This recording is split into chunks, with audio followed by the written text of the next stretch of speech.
बिस्मिल्लाहिर्रहमानिर्रहीम अल्हम्दुलिल्लाहि रब्बिल आलमीन अस्सलातु वस्सलामु अला अशरफिल अंबिया'i व सय्यिदिल मुरसलीन मुहम्मदिन व अला आलिहि व सहबिहि व मन तबिअहुम बि इहसान इला यौमिद्दीन फबअद சென்டர் ஃபார் ஃபியூச்சர் ஸ்டடீஸ் உடைய மாதாந்தம் நடைபெற்று வருகின்ற மெய்நிகர் வெபினார் நிகழ்ச்சியின் 5வது அமர்வுக்கு வருகை தந்திருக்கின்ற எங்களுடைய இன்றைய நிகழ்ச்சியின் வளவாளர் உட்பட அனைத்து பார்ட்டிசிபெண்ட்டையும் வரவேற்றுக் கொள்கின்றேன்.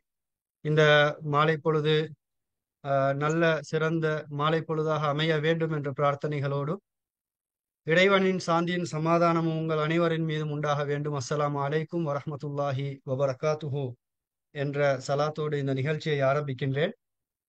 இந்த நிகழ்ச்சிக்குள்ளே செல்வதற்கு முன்னர் இந்த நிகழ்ச்சியின் ஒழுங்கு பற்றியும் எங்களுடைய இன்றைய வளவாளர் பற்றிய ஒரு அறிமுகத்தையும் வழங்கிவிட்டு இந்த நிகழ்ச்சியை ஆரம்பிக்கலாம் என்று நினைக்கின்றேன். முதலாவதாக இந்த நிகழ்ச்சி 30 நிமிடங்கள் எங்களுடைய வளவாளரின் மூலமாக கருப்பொருளில் உரையாற்றப்படும். அதனைத் தொடர்ந்து 10 நிமிடங்களுக்கு இன்ஷா அல்லாஹ் உங்களுக்கான வினா விடைக்கான கேள்வி பதிலுக்கான ஒரு நேரம் வழங்கப்படும். அந்த நேரத்தில் உங்களுக்கு உங்களுடைய மைக்குகளை ஒன் பண்ணி உங்களுடைய வினாக்களை நேரடியாக தொடுக்க முடியும், அல்லது எங்களுக்கு இந்த டெக்ஸ்ட் பாக்ஸின் மூலமாக உங்களுடைய வினாக்களை நீங்கள் அனுப்பும் பட்சத்தில் நேரத்தை கருத்தில் கொண்டு நாங்கள் அந்த வினாக்களையும் எங்களுடைய வளவாளர் அவர்களிடம் கேட்டு உங்களுக்கான பதில்களை வழங்குவதற்கான சந்தர்ப்பத்தை ஏற்படுத்தி தருவோம் என்ற விடயத்தையும் நாங்கள் தெரிவித்துக் கொள்கின்றோம். அத்தோடு முடிந்தவரை இந்த நிகழ்ச்சி முடியும் வரை உங்களுடைய மைக்கள் மியூட்டில் இருப்பதை உறுதி செய்து கொள்ளுமாறு அன்பாக கேட்டுக்கொள்கின்றேன். அடுத்ததாக எங்களுடைய இன்றைய நிகழ்ச்சியின் வளவாளரை பொறுத்த வரையிலே கலாநிதி PMM இர்ஃபான் அவர்கள் இலங்கையின் கிழக்கிலங்கையின் மருதமுனை பிரதேசத்தை பிறப்பிடமாக கொண்டவர். தன்னுடைய ஆரம்ப கல்வியை தன்னுடைய ஊர் பாடசாலையில் நிறைவு செய்துவிட்டு பின்னர் ஜாமியா நதீமியாவிலே இணைந்து கொண்டு 1998ஆம் ஆண்டு பட்டம் பெற்று வெளியேறினார். அதனைத் தொடர்ந்து சூதானின் ஹுர்தூமிலே அமைந்திருக்கின்ற மாஹதுல் ஹுர்தூம் அத்துவலி international institute for Arabic language என்ற அந்த நிறுவனத்தில் teaching Arabic for non native speakers, அரபு மொழியை 2வது மொழியாக கற்பித்தல் என்ற அந்த சிறப்பு துறையிலே தன்னுடைய முதுமானி கற்கையை நிறைவு செய்தார். அந்த முதுமானி கற்கைக்காக கலாநிதி அவர்கள் தெரிவு செய்து கொண்ட தலைப்பு ஆய்வு என்னவென்றால், சமர்ப்பித்த ஆய்வு அரபு முஅஜமல் வசீத் என்று சொல்லக்கூடிய அந்த அரபு டிக்ஷனரியுடைய ஆரம்ப பகுதிகளை தமிழுக்கு மொழிபெயர்த்தார். இதே கால பகுதியில் சூதானில் அமைந்திருக்கின்ற இஸ்லாமிக் சென்டர் ஃபார் டிரான்ஸ்லேஷன் என்ற அந்த நிறுவனத்திலே ஹை டிப்ளோமா இன் டிரான்ஸ்லேஷன் என்ற துறையிலே தன்னுடைய ஹை டிப்ளோமாவை நிறைவு செய்தார். பின்னர் 2010 மீண்டும் சூதானுக்கு சென்று அங்கே ஜாமியத் இஃப்ரிகியா அல் ஆலமியாவிலே தன்னுடைய கலாநிதி கற்கையை தொடர்ந்து கொண்டிருக்கின்ற அதே காலப்பகுதியில் 2013ஆம் ஆண்டு தன்னுடைய முதுமானி கற்கையை டிரான்ஸ்லேஷனிலே மொழிபெயர்ப்பு துறையிலே நிறைவு செய்தார். அதற்காக அவர் சமர்ப்பித்த ஆய்வு கட்டுரை என்னவென்றால், ரொபர்ட் கியோசோகி அவர்கள் எழுதிய rich dad and poor dad என்ற அந்த புத்தகத்தின் ஒரு பகுதியை மொழிபெயர்த்து சமர்ப்பித்தார்.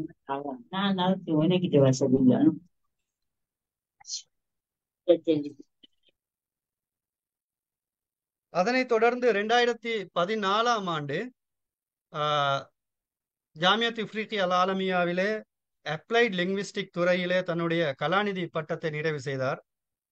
கலாநிதி ஆய்வுக்கான தன்னுடைய ஆய்வு கட்டுரையாக அப்போது ஜாமியத் இஃப்ரிகியா அல் ஆலமியாவிலே மாஹதிலே, அதாவது லாங்குவேஜ் இன்ஸ்டிடியூட்டில் இருந்த அவர்களுடைய டெக்ஸ்ட் புக்கை அனலைஸ் செய்து அதில் இருக்கின்ற அதில் அந்த டெக்ஸ்டிலே செய்ய வேண்டிய மாற்றங்கள் சம்பந்தமாக அந்த ஆய்வு அமைந்தது. தன்னுடைய ஆய்விலே 20க்கு மேற்பட்ட தவறுகளை சுட்டிக்காட்டி அந்த ஆய்வை அவர் நிறைவு செய்தார். அதனைத் தொடர்ந்து அந்த ஆய்வை அடிப்படையாக கொண்டு அந்த பல்கலைக்கழகத்தின் மகத் தங்களுடைய அந்த டெக்ஸ்ட் புக்கை ரீபிரிண்ட் செய்தது. இதுவல்லாமல் குறிப்பாக கலாநிதி இர்ஃபான் அவர்களை பொறுத்தவரையிலே 3 தசாப்த கால மொழிபெயர்ப்பு அனுபவம் கொண்டவர். 2000ஆம் ஆண்டுகளில் இருந்து தன்னுடைய பல மொழிபெயர்ப்பு ஆக்கங்களை எழுதி வருகின்றார். தன்னுடைய ஆரம்ப காலங்களிலே வித்யார்த்தி என்ற பெயரிலே மீள்பார்வையிலே மொழிபெயர்ப்பு ஆக்கங்களை எழுதி வந்தார். எங்களுடைய நேயர்களுக்கு நினைவிருக்கும் என்று நினைக்கின்றேன். ஆத்மானந்தங்கள் என்ற அந்த புத்தகம் மிக இனிமையான ஒரு புத்தகமாகும். இப்போதும் கூட மிக சிறந்த படைப்புகளை மொழிபெயர்த்து எங்களுக்கு தந்து கொண்டிருக்கின்றார். சென்னையில் நடைபெற்ற புத்தக கண்காட்சியில் கூட கலாநிதி அவர்களுடைய மொழிபெயர்ப்பில் வெளிவந்த பல்வேறு புத்தகங்கள் அங்கே காட்சிக்கு இருந்தன.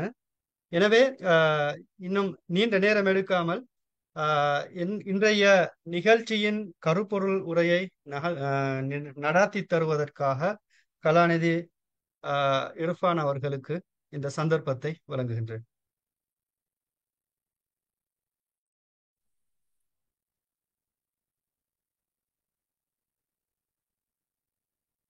أعوذ بالله من الشيطان الرجيم. بسم الله الرحمن الرحيم. الحمد لله رب العالمين والصلاة والسلام على أشرف الأنبياء وسيد المرسلين وعلى آله وصحبه أجمعين.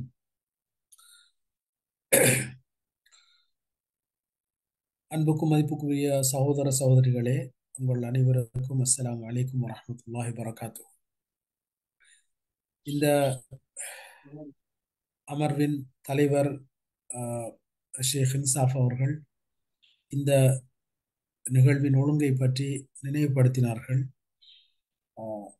எனக்கு தரப்பட்டுள்ள நேரத்துக்குள், குறுகிய நேரத்துக்குள் மொழிபெயர்ப்பு தொடர்பான சில அடிப்படையான விஷயங்களை கலந்துரையாட இருக்கின்றேன். அதன் உங்களுக்கு ஏதாவது கலந்துரையாட அல்லது கேள்விகள் இருந்தால் கடைசியில் உங்கள் கேள்விகளை முன்வைக்கலாம் இன்ஷா அல்லாஹ். நாங்கள் இன்றைய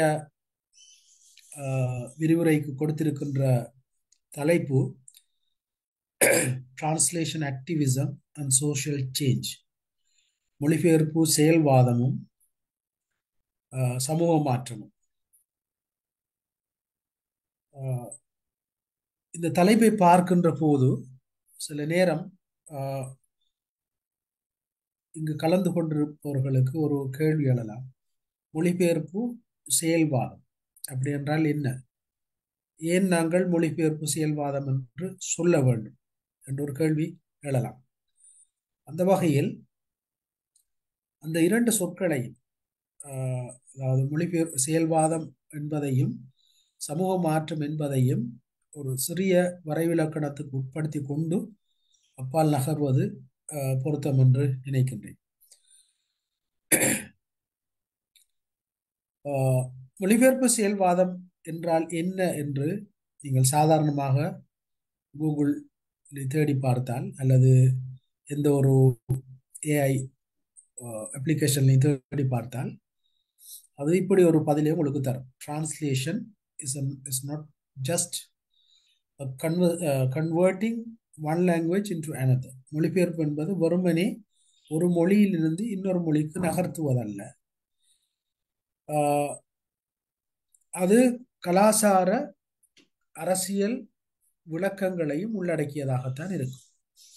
மொழிபெயர்ப்பு செயல்வாதம் என்பது இந்த கலாச்சார அரசியல் பல் பக்கங்களை, பல் பரிமாணங்களை உள்ளடக்கி ஒரு செயற்பாடு என்பதைத்தான் நாங்கள் அந்த ஆக்டிவிசம் செயல்வாதம் என்பதனூடாக நாடுகின்றோம். அதே போல அந்த மொழிபெயர்ப்பு form of advocacy and empowerment, அதாவது ஒரு குறிப்பிட்ட கருத்தாக்கத்தை நாங்கள் முன்வைத்து அதற்காக வாதாடி அல்லது அதனை பலப்படுத்துகின்ற ஒரு செயலையும் நாங்கள் மொழிபெயர்ப்பினூடாக மறைமுகமாக செய்கின்றோம். அதே போல அது ஒரு சோஷியல் கான்ஷியஸ் எஃபர்ட், சமூக பிரஜை கொண்ட ஒரு செயற்பாடு. ஒரு குறிப்பிட்ட எல்லைகளுக்குள் அல்லது குறிப்பிட்ட ஒரு சமூக பரப்புக்குள் மாத்திரம் வரையறுக்கப்பட்டிருக்கின்ற குரல்களை பரந்த தளங்களுக்கு கொண்டு செல்கின்ற, நகர்த்துகின்ற ஒரு வேலையை மொழிபெயர்ப்பு செய்கின்றது. இப்படி எல்லா வகையிலும் பார்க்கின்ற போது மொழிபெயர்ப்பை வெறுமனே ஒரு ஒரு ஒரு தனித்த செயற்பாடாக பார்க்காமல் அதனை ஒரு செயல்வாதமாக, ஒரு ஆக்டிவிசமாக பார்ப்பதுதான் மிக பொருத்தமாக இருக்கும் என்று நான் நினைக்கின்றேன். அந்த வகையில் தான் இந்த தலைப்புக்கு நாங்கள் டிரான்ஸ்லேஷன் ஆக்டிவிசம் என்ற தலைப்பை கொடுத்தோம். அடுத்த கேள்வி, வாட் இஸ் சோஷியல் சேஞ்ச்? சமூக மாற்றம் என்றால் என்ன? சோஷியல் சேஞ்ச் என்று நாங்கள் சொல்கின்ற போது நாங்கள் ஒரு சமூகத்தை முன்னேற்றுவதற்கு, ஒரு நிலையிலிருந்து இன்னொரு நிலைக்கு கொண்டு செல்வதற்கு எங்களால் மேற்கொள்ளப்படுகின்ற எல்லா முயற்சிகளும் அந்த சமூக மாற்றம் செயல்முறைக்குள் அடங்கும். அதிலே ஜஸ்டிஸ், அதாவது நீதி, ஈக்விட்டி, சமத்துவம், ஹியூமன் ரைட்ஸ், மனித உரிமைகள், அதே போல ஏற்கனவே நிலவுகின்ற பழக்கப்பட்டு போன சமநின்மைகள் அல்லது அசாதாரண நிலைகளை திருத்தி அமைத்தல், இந்த எல்லாமே இந்த சோசியல் சேஞ்சுக்குள்ள வரும். அப்ப சோசியல் சேஞ்ச் என்பதை நாங்கள் பல வடிவங்களில் பார்க்கலாம். ஒன்று அரசியலாய்க்கலாம், அல்லது பொருளாதாரமாய்க்கலாம், அல்லது கலாச்சாரமாய்க்கலாம், அல்லது ஈவன் டெக்னாலஜியாக கூட இருக்கலாம். இந்த எல்லா துறைகளிலும் ஏற்படுத்துகின்ற மறுமலர்ச்சி அல்லது மாற்றம் தான் நாங்கள் இங்கே சோசியல் சேஞ்ச் என்பதன் மூலமாக நாடுகிறோம். இப்போ அப்படி சொல்ற நேரம் டிரான்ஸ்லேஷன் ஆக்டிவிஸ்ட் என்ற யாரு, மொழிபெயர்ப்பு செயல்வாதத்தில் ஈடுபடுவர்கள் யார் என்றால் அவர்கள் வெறுமனே மொழியியலாளர்கள் மட்டுமல்ல. They are not just linguists. அதுக்கு மேலே they are socio political and literary agents. அதாவது சமூக, அரசியல், இலக்கிய ரீதியான ஏஜென்ட்ஸாக, முகவர்களாக அவர்கள் தொழிற்படுகின்றார்கள். அவர்களுடைய நோக்கம் என்னென்றால் to change the status quo by providing access to knowledge. அவங்க என்ன செய்யறாங்க என்றால் சமூகத்தில் ஏற்கனவே இருக்கின்ற அந்த நிலையை மாற்றுவதற்கான வேலை திட்டங்களை செய்கின்றார்கள். அறிவை வழங்குதல், ஏற்கனவே இருக்கின்ற பல்வேறு கதையாடல்களை சமூகமயப்படுத்துதல் அல்லது மாற்றுதல், அதே போல பல்வேறு கண்ணோட்டங்களை முன்வைத்தல், இப்படி பல வகைகளில் அவர்கள் அந்த வேலையை செய்கின்றார்கள். ஏற்கனவே அந்த கண்ணோட்டங்கள், கதையாடல்கள் சமூகத்திலே பல மட்டங்களிலே மொழி தடைகள் காரணமாக பலருக்கு அக்சஸ் பண்ண முடியாமல், பலருக்கு சென்றடைய முடியாமல் இருக்கும். அப்ப அந்த தடைகளை உடைத்து அந்த கருத்தாக்கங்களை பல தளங்களுக்கு கொண்டு செல்கின்ற வேலையை மொழிபெயர்ப்பாளர்கள் செய்கின்றார்கள். அப்படி பார்க்குற நேரம் டிரான்ஸ்லேஷன்ஸ் நீங்க பார்க்கலாம்.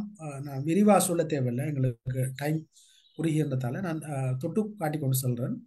வரலாற்றில மொழிபெயர்ப்பு இப்படி ஒரு செயல்வாதமாக, ஒரு இயக்கமாக மிகப்பெரிய ஒரு ரோலை வகித்திருக்கின்றது, பெரிய ஒரு பாத்திரத்தை வைத்திருக்கின்றது. வரலாற்றை மாற்றி அமைப்பதில் கூட அல்லது வரலாற்றை செப்பனிடுவதில் மொழிபெயர்ப்பு பெரிய ஒரு பாகத்தை செய்திருக்கின்றது. சரிதானே? அந்த வகையில அறிவாகிக்கலாம், கலாச்சாரம் ஆகிக்கலாம், அல்லது பல்வேறு விதமான சிந்தனைகளாக இருக்கலாம். இந்த எல்லாவற்றையும் மொழி கலாச்சார எல்லைகளை கடந்து இந்த மொழிபெயர்ப்பு கொண்டு சென்றிருக்கின்றது. உதாரணமாக நான் சில உதாரணங்களை சொல்லலாம். உதாரணமாக இந்த அறிவை எப்படி மொழிபெயர்ப்பு பரவலடை செய்து என்பதற்கு மிகச்சிறந்த உதாரணம் எல்லோருக்கும் தெரியும். இஸ்லாமிய பொற்காலம் என்று சொல்லப்படுகின்ற 8ஆம் நூற்றாண்டுக்கு 13ஆம் நூற்றாண்டுக்கு இடைப்பட்ட காலம். இஸ்லாமிய வரலாற்றிலே கிரேக்க, ரோம, இந்திய, பாரசீக டெக்ஸ்டுகளை, அந்த ஆக்கங்களை, நூலாக்கங்களை அரபு மொழிக்கு மொழிபெயர்க்கப்பட்ட ஒரு காலம். அதன் மூலமாக சர்வதேச ரீதியாக இருந்த புராதன அறிவுகள் அரபு மொழிக்கு கொண்டு வரப்பட்டு பிறகு விஞ்ஞான, மருத்துவ, தத்துவ துறைகள் எல்லாம் அதன் மூலமாக செழுமைப்படுத்தப்பட்டன. அந்த பணிகள் தான் பிறகு ஐரோப்பிய மறுமலர்ச்சிக்கு பங்களிப்பு செய்தது என்பது எல்லோருக்கும் தெரியும். அது விரிவாக சொல்ல வேண்டிய அவசியம் இல்லை. அதே போல மொழி மதங்களின் பரவலுக்கு, குறிப்பாக பைபிள், அல் குர்ஆன், புத்திஸ்ட் ஸ்கிரிப்சர்ஸ், இப்படி மதங்களுடைய வேத நூல்கள் அல்லது புனித நூல்களை மொழிபெயர்ப்பதன் மூலமாக மதங்கள் பல இடங்களுக்கு, பல சமூகங்களுக்கு, பல கலாச்சாரங்களுக்கு நகர்த்தப்பட்டிருக்கின்றன. அதே போல கல்ச்சரல் எக்ஸ்சேஞ்ச், எங்களுக்கு தெரியும் அரபு மொழியிலே மிக பிரபலமான ஒரு பழைய இலக்கியம் தான் அல்ஃபு லைலா வ லைலா, அரபியன் நைட்ஸ் என்று அதை ஆங்கிலத்துக்கு மொழிபெயர்த்தார்கள். அந்த அந்த இலக்கியம் மத்திய கிழக்கு கலாச்சாரத்தை ஐரோப்பாவுக்கு அறிமுகம் செய்யறதுல மிக முக்கியமான ஒரு பாத்திரத்தை வச்சிருக்கு. நான் உதாரணத்துக்கு தான் இதை சொன்னேன். அதே போல இன்னும் பல விஞ்ஞானத்துறையாயிருக்கலாம், அரசியல் துறை எடுத்தாலும் அல்லது பொருளாதாரத்துறை எடுத்தாலும், எந்த துறை எடுத்தாலும் இந்த எல்லா துறைகள்லையும் மொழிபெயர்ப்பு கணிசமான ஒரு பாத்திரத்தை வச்சிருக்குது. உதாரணமா நீங்க விஞ்ஞானத்துறை எடுத்தால் அரபு இஸ்லாமிய விஞ்ஞானிகள் பழைய காலத்தில் இருந்த இக்லிட், டொலமி, ஹுவாரிஸ்மி இந்த மாதிரி ஆக்களுடைய முஸ்லிம்கள் மட்டுமல்ல முஸ்லிம் அல்லாதவர்கள் இவர்களுடைய இந்த படைப்புகள், கணிதத்துறை சார்ந்த படைப்புகள், விஞ்ஞானத்துறை சார்ந்த படைப்புகள் நவீன விஞ்ஞான முன்னேற்றத்துக்கு பெரிய அளவு பங்களிப்பு செய்திருக்கு. இதெல்லாம் மொழிபெயர்ப்பு கூடாதான் நடந்தது. அரசியல் துறையில கால்மார்க்ஸுடைய டாஸ் கேபிட்டல் இருந்தாலும், அதே போல கம்யூனிஸ்ட் மேனிஃபெஸ்டோ இருந்தாலும், ரூசோவுடைய படைப்பாக இருந்தாலும், சமூக ஒப்பந்தம், இப்படி பல நூல்கள் மொழிபெயர்ப்பினூடாக பல்வேறு சமூகங்களே பல்வேறு புதிய விடுதலை இயக்கங்களில் கூட பெரும் பாதிப்பை செலுத்தி இருக்கின்றது. பொருளாதார ரீதியாக பட்பாதை அந்த வரலாற்றை நீங்கள் பார்த்தால் அதிலே மொழிபெயர்ப்பாளர்கள் மிகப்பெரிய ஒரு பாத்திரத்தை வைத்திருக்கின்றார்கள். இதெல்லாம் நாங்கள் விரிவாக பேச இயலாது, நான் தொட்டுக்காட்டு கொண்டு போறேன். அதே போல அந்த இன்றைக்கு இருக்கிற குளோபலைசேஷன் இந்த எராவில் மொழிபெயர்ப்பு எவ்வளவு முக்கியமானதுன்னு நாங்கள் சொல்ல தேவையில்லை, எல்லாருக்கும் தெரியும். அது இன்னொரு முக்கியமான விஷயம் வந்து சமூகங்களுடைய அடையாளத்தை பாதுகாக்கிறது, சமூகங்களுடைய எதிர்ப்பை தக்க வைத்துக் கொள்வதற்கும் கூட மொழிபெயர்ப்பும் அதை கொஞ்சம் நாங்கள் விரிவாக்கினால பார்ப்போம். ரெண்டாவது சோசியல் சேஞ்சோட நேரடியாக சம்பந்தப்படுறதுனால இப்படி பல மட்டங்களில் அரபு மொழி வரலாற்றிலே மிகப்பெரிய பாத்திரங்களை வைத்திருக்கு. அப்போ அது ஒரு இயக்கமாக, ஒரு செயல்வாதமாக பெரிய மாற்றங்களை வரலாற்றிலே ஏற்படுத்தியிருக்கிறது. இப்போ அடுத்த ஒரு கேள்வி வரலாம், எப்படி மொழிபெயர்ப்பு சமூக மாற்றத்தை ஏற்படுத்த முடியும்? இதுல சில விஷயங்களை நாங்கள் தொட்டு காட்டலாம். உண்டு, translation makes indigenous voices heard globally. முந்தைய சொன்னேன், அதாவது உள்ளூர் குரல்களை சர்வதேச மயப்படுத்துகின்ற வேலையை மொழிபெயர்ப்பு செய்கின்றது. காரணமா இப்ப உலகத்தில் நடந்த மிக முக்கியமான போராட்டங்களின் வழிகளால் எழுதப்பட்ட, அகதிகளால் எழுதப்பட்ட ஆக்கங்கள், நூல்கள், நாவல்கள் எல்லாம் மொழிபெயர்ப்பினூடாக சர்வதேச சமூகங்களை நோக்கி சென்றிருக்கின்றன. அதனூடாக சர்வதேச சமூகங்கள் அந்த போராட்டங்களை பற்றி புரிந்து கொள்வதற்கு வாய்ப்பு ஏற்படும். இதுக்கு நல்ல ஒரு உதாரணம் தான் இலங்கையில் நடந்த அந்த தமிழீழ விடுதலை போராட்ட காலத்திலே எழுதப்பட்ட ஆக்கங்கள் ஆங்கிலத்துக்கும் வேறு மொழிபெயர்க்கப்பட்டு அந்த போராட்டத்தை வேற்று சமூகங்கள் புரிந்து கொள்வதற்கு அந்த ஆக்கங்கள் மிக முக்கியமான பங்களிப்பை செய்திருக்கின்றன. இந்த இடத்தில் தொட்டுக்காட்ட நான் விரும்புவது இந்த காசாவின் திருமணங்கள் என்ற நூல். கடந்த சில வாரங்களுக்கு முன்பான நூல், நாவல் என்னால் மொழிபெயர்க்கப்பட்டது. இது ஒரு பலஸ்தீன நாவல். காசாவில் இருக்கின்ற மக்கள் அன்றாட வாழ்க்கையில் மரணத்தை எப்படி எதிர்கொள்கின்றார்கள், எவ்வளவு ஒரு சிரமமான வாழ்க்கை அவர்கள் வாழ்ந்து கொண்டிருக்கின்றார்கள் என்பதை மிகவும் தத்ரூபமாக சித்தரிக்கின்ற ஒரு நாவல். நாங்கள் எத்தனை பக்க கட்டுரைகளை எழுதினாலும் அந்த கட்டுரைகளால் ஏற்படுத்த முடியாத அந்த இம்பேக்டை, இந்த தாக்கத்தை ஒரு சின்ன நாவல் ஏற்படுத்தி விடக்கூடியது. எனவே அப்படிப்பட்ட ஆக்கங்கள் ஊடாக ஒடுக்கப்பட்டவருடைய குரலை சர்வதேச சமூகங்களுக்கு அல்லது வேறு சமூகங்களுக்கு கொண்டு செய்கின்ற வேலையை, கொண்டு செல்கின்ற அந்த பணியை மொழிபெயர்ப்பு செய்கின்றது. இரண்டாவது முக்கியமான ஒரு வேலைதான் இட் சேலஞ்சஸ் டாமினன்ட் நரேட்டிவ்ஸ். ஏற்கனவே செல்வாக்கு செலுத்தி கொண்டிருக்கின்ற சில கதையாடல்களை அது சவாலுக்கு உட்படுத்துகின்றது. அது ஏற்கனவே சரியோ பிழையோ சில சில நரேட்டிவ்ஸ் சமூகத்தில் இருக்கும் அல்லது சர்வதேச அரங்கில் இருக்கும். அப்ப அந்த அந்த நெரேட்டிவ்ஸை அல்லது அந்த கதையாடல்களை கேள்விக்குட்படுத்தி சவாலுக்குட்படுத்தி ஒன்று அதை பலப்படுத்தும் அல்லது அது பிழை என்று சொல்லும். அப்படியான ஒரு வேலையை செய்வதற்கும் மொழிபெயர்ப்பு உதவி செய்கின்றது. உதாரணமாக இன்று நிறைய இஸ்லாமிய வெறுப்பு, அதாவது இஸ்லாமிக் ஃபோபியான்னு சொல்லுவோம், அந்த இஸ்லாமிய வெறுப்பு தொழிலுக்கு எதிராக நிறைய ஆக்கங்கள் வந்திருக்கிறது. ஆங்கிலத்திலே வந்திருக்கிறது, அரபு மொழியில் வந்திருக்கிறது. இப்படியான ஆக்கங்கள் மொழிபெயர்ப்பதன் ஊடாக நாங்கள் மறைமுகமாக அந்த ஏற்கனவே இருக்கின்ற தாக்கம் செலுத்தி கொண்டிருக்கின்ற செல்வாக்கு செலுத்தி கொண்ட அந்த சிந்தனைகளுக்கு எதிரான ஒரு ஒரு ஒரு போராட்டத்தை நாங்கள் முன்கொண்டு செல்கின்றோம். இந்த இந்த பின்னணியில் தான் என்னால் மொழிபெயர்க்கப்பட்ட புத்தகம் வன்முறை அரசியல் போராட்ட நிர்வகத்திலும் அமைகின்றது. பேராசிரியர் அபு சுலைமான் அவர்களுடைய நூல். மூன்றாவதாக translations a call to action. வெறுமனே வாசித்துக் கொண்டிருப்பதல்ல, அது எங்களை ஒரு செயற்பாட்டுக்கு அழைக்கிறது. Translation not only a career, அது ஒரு தொழில் மட்டுமல்ல, or an academic pursuit by but as a practice that can actively contribute to society. அது ஒரு ஒரு ஒரு ஒரு நடைமுறையாக சமூகத்துக்கு பெரிய ஒரு பங்களிப்பை செய்ய முடியும். குறிப்பாக அந்த சோசியல் ஜஸ்டிஸ், சமூக நீதியிலே, கல்ச்சரல் பிரிசர்வேஷன், கலாச்சாரம் பாதுகாப்பதிலே, பொலிட்டிக்கல் டிரான்ஸ்போர்ட், இந்த விஷயங்கள் எல்லாம் உதாரணமாக சையத் குத்துப் அவர்களுடைய இஸ்லாத்தில் சமூக நீதி என்ற அந்த தமிழ் மொழிபெயர்ப்பு இந்த வகையில் அடங்கக்கூடிய ஒரு நூலாக இருக்கிறது. அடுத்தது இன்னொரு முக்கியமான பணி டிரான்ஸ்லேஷன் இஸ் ஃபார் எம்பவர்மென்ட். ஏற்கனவே சொன்னேன், அதாவது சமூகத்தை வலுவூட்டுகின்ற, சமூகத்தின் புரிதலை இன்னும் ஆழப்படுத்துகின்ற வேலையை மொழிபெயர்ப்பு செய்யும். இஸ்லாத்தில் போதை ஒழிப்பு, முஸ்லிம் சிந்தை நெருக்கடி, தொழுகை முழக்கடை, இந்த மாதிரி இன்னும் நிறைய நூல்கள் இருக்கின்றன. நான் அனுபவ ரீதியாக மொழிபெயர்ப்புகள் ஊடாக நான் அடைந்த அந்த புரிதலைத்தான் நான் இங்கே முன்வைக்கிறேன். நான் மொழிபெயர்க்கப்பட்ட நூல்களைத்தான் இங்கே நான் குறிப்பிடுகின்றேன். இவை மட்டுமல்ல, இன்னும் ஏராளமான நூல்கள் இருக்கின்றன. இந்த வகையான நூல்கள் அதாவது சமூகத்தை வலுவூட்டுகின்ற வேலையை செய்யக்கூடிய ஆக்கங்களாக இருக்கின்றன. அடுத்தது இன்னொரு முக்கியமான விஷயம், translation create access to global movements. அதாவது பல சர்வதேச செயற்பாடுகள் அல்லது இயக்கங்களுக்கு போய் சேர்வதற்கான பாதையை மொழிபெயர்ப்பு திறந்து தருகின்றது. உதாரணமாக அல் குரானிக் வேர்ல்ட் வியூ அல்லது உலக கண்ணோட்டம், இஸ்லாமிய உலக கண்ணோட்டம் என்ன, உலகம் எப்படி அது பார்க்கின்றது, இஸ்லாம் எப்படி பார்க்கின்றது, இஸ்லாமிய அறிஞர்கள் எப்படி பார்க்கின்றார்கள், இதை புரிந்து கொள்வதற்கு எங்களுக்கு மொழிபெயர்ப்பு உதவி செய்கின்றது. முஸ்லிம்களுடைய சிந்தனையில் பிரச்சனைகள் என்ன, அதை நாங்கள் எப்படி சரி செய்யலாம், இப்படியான பல வேலைகளை இந்த மொழிபெயர்ப்பினூடாக நாங்கள் சாதித்துக் கொள்கின்றோம்.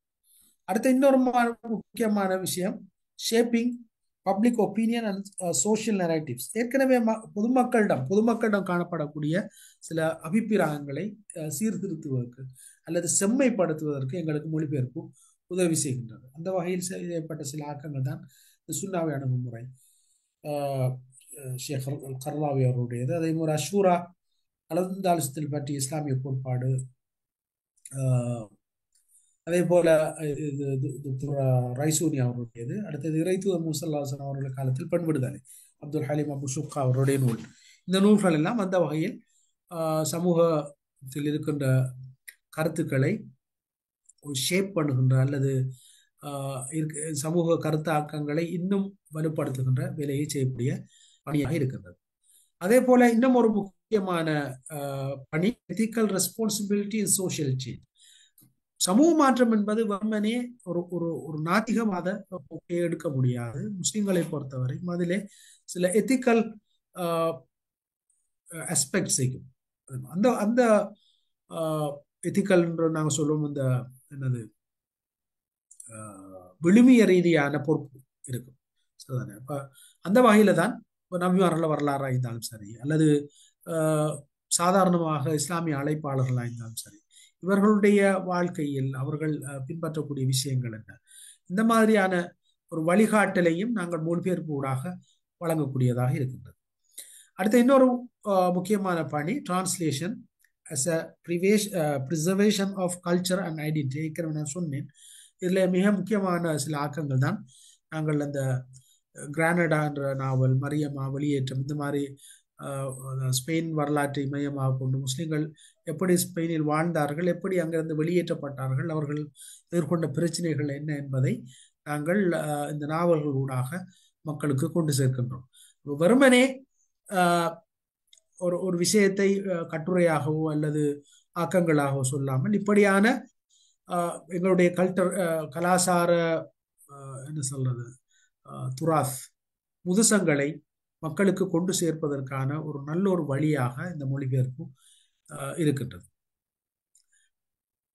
இறுதியாக டிரான்ஸ்லேஷன் அல்லது முந்தியதாக translation is a bridge for dialogue and diverse perspectives. அதாவது பல சமூகங்களை ஒன்றிணைக்கின்ற வேலையையும் மொழிபெயர்ப்பு செய்கின்றது. இதுல ஒரு நல்ல ஒரு அனுபவம் எனக்கு இருக்குது. ப்ரொஃபஸர் ஜான் ஆண்ட்ரூ மோரோன்னு சொல்லி அவர் இஸ்லாத்துக்கு வந்த ஒருவர், அவருடைய இஸ்லாமிய பேர் இலியாஸ். அவர் ஒரு நூலை எழுதினார். ரசூலுல்லாஹி ஸல்லல்லாஹு அலைஹி வஸல்லம் அவர்கள் கிறிஸ்தவர்களுடன் செய்த உடன்படிக்கைகள் சொல்லி ஏறக்குறைய 300 உடன்படிக்கைகளை தொகுப்பு ஒன்றை அவர் செய்தார். பிறகு அதிலிருந்து முக்கியமான 6 உடன்படிக்கைகளை தேர்வு செய்து ஒரு தனி நூலாக கொண்டு வந்தார். அந்த தனி நூலை உலகத்தில் இருக்கின்ற பல முக்கியமான மொழிகளுக்கு சமகாலத்தில் மொழிபெயர்த்து ஒரே வால்யூமில் மொழிபெயர்த்து வெளியிட்டார். கேம்பிரிட்ஜ் பப்ளிஷர்ஸால் அது வெளியிடப்பட்டிருக்கு. அது இதுல அமேசான் இது மாதிரி இதெல்லாம் அதை வாங்கலாம். அதுல தமிழ் மொழியும் இருக்குது. அந்த மொழிபெயர்ப்பு நான் தான் செஞ்சேன். அதுல முக்கியமான எல்லா மொழிகளும், அதாவது ஆங்கிலம், அரபு, பிரெஞ்சு, ஸ்பானிஷ், இப்படி ஏறக்குறைய அதுல 14 மொழிகள் இருக்குது. அதுல தமிழும் ஒன்றாக வந்து இருக்குது. அப்ப இதுல பல மொழிகளுக்கு போற நேரம் அது ஒரு டயலாக்குரிய இடமாக, ஒரு டைவர்ஸ் பெர்ஸ்பெக்டிவ்ஸ் உருவாக்குற ஒரு இடமாக அது மாறுது. அதே போலதான் இப்ப மொழிபெயர்ப்பு இருக்கிற ஒரு நூல் தீர்க்கமான கேள்விகள், அஸ்இலத்துல் மசீரியான்னு சொல்லி அஹ்மத் பஸ்ஸாம் சாய் அவருடைய நூலுடைய மொழிபெயர்த்து கொண்டிருக்கு. அந்த நூலும் முக்கியமாக இந்த அல் குத்துபு சமாவியா, அல் தியானாத் சமாவியா சலாஸ், அல் இஸ்லாம், அல் யஹூதியா, ஒ நஸ்ரானியா, அல் மசீஹியா, இந்த மூன்றையும் ஒப்பிட்டு மிக முக்கியமான ஒரு ஆக்கம் ஒன்றை அவர் இப்போது எழுதி கொண்டிருக்கிறார். எழுதி ஒவ்வொரு சாப்டராக எழுதி எனக்கு இப்போது அனுப்பி கொண்டிருக்கிறார். நானும் மொழிபெயர்த்து கொண்டிருக்கிறேன். அவர் அந்த நூலை முடிக்கின்ற போது இன்ஷா அல்லாஹ் மொழிபெயர்ப்பும் நிறைவுக்கு வரும் என்று எதிர்பார்க்கின்றேன். இப்படி கடைசியாக ஷேரிங் ப்ரொஃபவுண்ட் லைஃப் எக்ஸ்பீரியன்சஸ், இது மொழிபெயர்ப்பு ஊடாக, அதாவது உலகத்தில் சாதித்தவர்களுடைய சாதனைகளை அடுத்தவர்களுக்கு கொண்டு சேர்க்கின்ற, அடுத்தவர்களுக்கு ஒரு இம்ப்ரெஷனாக, ஒரு தாக்கமாக, ஒரு தூண்டலாக அமையக்கூடிய வகையில் மொழிபெயர்ப்பு செயற்பாடு அமைகின்றது. அந்த வகையில் தான் அண்மையில் வெளிவந்த கலாநிதி தொத்தோஞ்சி அவருடைய கிழக்குக்கு மேற்கும் இடையில் 60 ஆண்டுகள், அதுக்கு முன்னால் அவருடைய நூல் என் வாழ்வு கற்றுத்தந்த பாடங்கள், இப்படி பல நூல்களை நாங்கள் சொல்லலாம். இப்படி மொழிபெயர்ப்பு செயல்வாதம் பல வகைகளிலே எங்களுக்கு வழிகாட்டுகின்றது. இப்போது இன்னொரு ஒரு விஷயத்துக்கு வருவோம். மொழிபெயர்ப்பில் ஈடுபடுகின்ற போது வாட் ஆர் தி சேலஞ்சஸ், அல்லது அந்த மொழிபெயர்ப்பு செயல்வாதத்தை இங்கே நான் மொழிபெயர்ப்பின் பிரச்சனைகளை பற்றி பேசல. அதாவது நாங்கள் ஒரு டெக்ஸ்டை மொழிபெயர்க்கிற நேரம் அல்ல ஒரு புத்தகத்தை மொழிபெயர்க்க போற நேரம் வரக்கூடிய பிரச்சனைகளை பற்றி நாங்கள் பேசல, அதுக்குரிய இடம் அல்ல. ஆனால் பொதுவாக மொழிபெயர்ப்பு செயல்வாதத்தை நாங்கள் முன்வைக்கின்ற போது அல்லது மேற்கொள்கின்ற போது அல்லது வரையறைகள் உண்டு. லிங்குவிஸ்டிக் இன்இக்வாலிட்டி, அதாவது பார்க்கலாம் உலகத்துல சில மொழிகளுக்கு எல்லா வகையான வாய்ப்பு வசதிகளும் இருக்கு. உதாரணம் ஆங்கிலத்தை நீங்க எடுத்துக்கொண்டீங்கன்னா,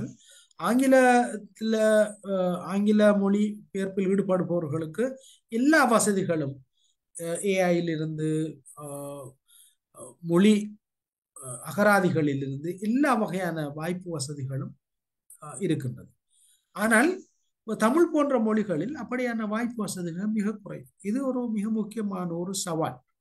மொழிபெயர்ப்பில் ஈடுபடுற, உதாரணமாக அரபிலிருந்து தமிழுக்கு அல்லது ஆங்கிலத்திலிருந்து தமிழுக்கு மொழிபெயர்ப்பு பணியில் ஈடுபடுகின்ற போது இந்த ரிசோர்ஸ் அல்லது இன்ஃப்ராஸ்ட்ரக்சர் பிரச்சனை ஒன்று இயல்பாகவே நாங்கள் எதிர்கொள்கின்ற பிரச்சனை. இதை நாங்கள் விரிவாக கலந்துரையாடல நேரம் போதாது. ரெண்டாவது முக்கியமான பிரச்சனை பொலிட்டிக்கல் அண்ட் இன்ஸ்டிடியூஷனல் பேரியர்ஸ்.